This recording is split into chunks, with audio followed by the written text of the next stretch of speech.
It was a sunny spring day in 2008. I remember like it was yesterday. The sun was out. I was excited to go fishing with my dad, along with my friend and his dad. You see, I grew up on the water. Being from a small town, living on the coast, I practically lived on the ocean. Every hot summer day or weekend in the spring, I wasn't playing sports or spending with my friends. I was on the water. Fishing was like a second job for my dad, and I was his first mate.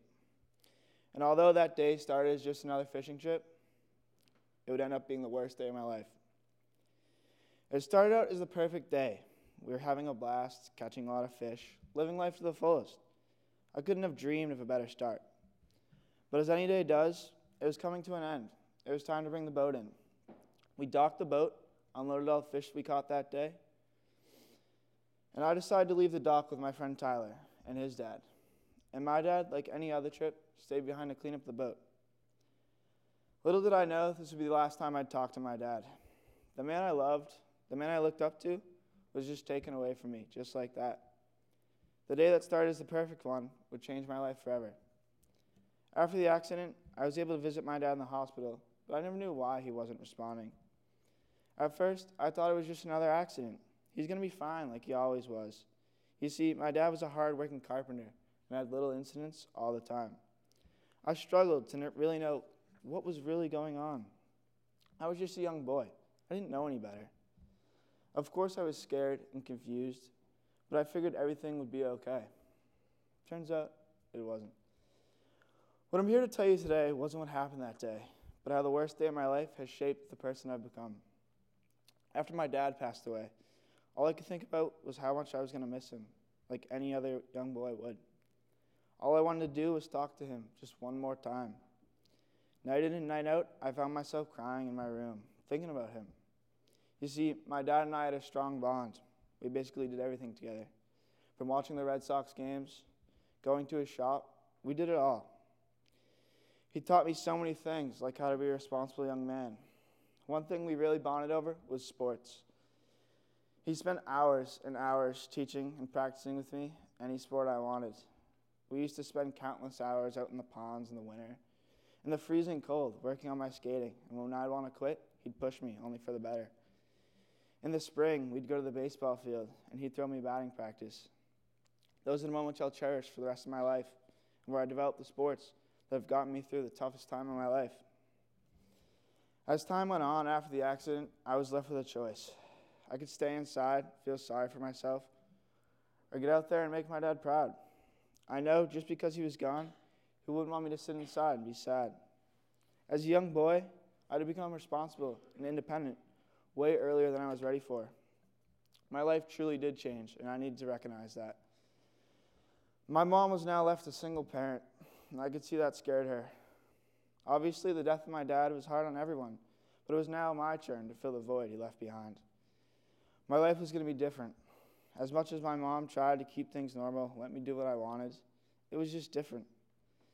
I didn't have the person to help me with my homework after school, or the person to help me with my swing at the park.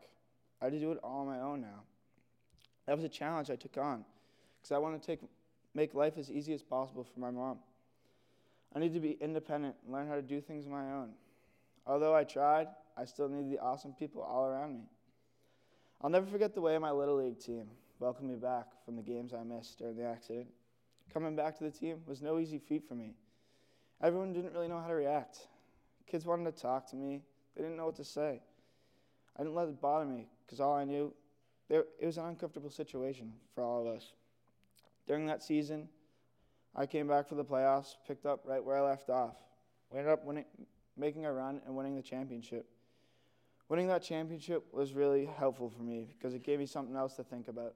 It got my mind off all the recent events, and I saw things in a positive way for the first time in a while. After that summer, the school year picked back up, reality hit me in the face again. I was now enrolled in the after-school program because my mom was at work, and at first, that was difficult for me to understand. Why did I have to stay at school way longer than everyone else when my friends got to go home and watch TV? I was unhappy, but it was the best thing for me. As time went on, I thrived in the after-school program, getting my homework done, playing on the playground with the other kids. Every day, I'd look forward to 5:30 sharp, because that's when my mom picked me up. Let's just say I was thrilled to finally leave school 4 hours later than everyone else. The person who picked me up that afternoon has been my rock through these past 8 years. As a scary little boy, I knew I had to make it easy on my mom. But there were nights where I couldn't fall asleep because I was so sad, and she was right there to provide me with a big hug and a shoulder to cry on. I've never met a person in my life that has met so much on her plate, but yet always brings a positive attitude to everything. She never let her children see her at her worst, and that rubbed off on me. Seeing my mom be so strong allowed me to gain the strength I needed to get through the toughest time in my life. As time went on, my relationship with my mom became something so special I can't describe. From the memories we've made on the long car rides to my hockey or baseball games, or just talking about guy stuff, she did it all. She always allowed me to do whatever I wanted and participate in everything I wanted to, and I can't thank her enough for that. I know she'd do everything she's done all over again, because she's the most selfless and strongest person I know. Mom, I've never told you how much I appreciate everything you've done. I wouldn't have been able to do it without you. I love you. Through these last 8 years, since that day, I've experienced a lot of ups and downs, but I've made it. I'm not going to sit here and say I don't break down from time to time, because I do. I think about my dad a lot, and I know he's looking down on me every day.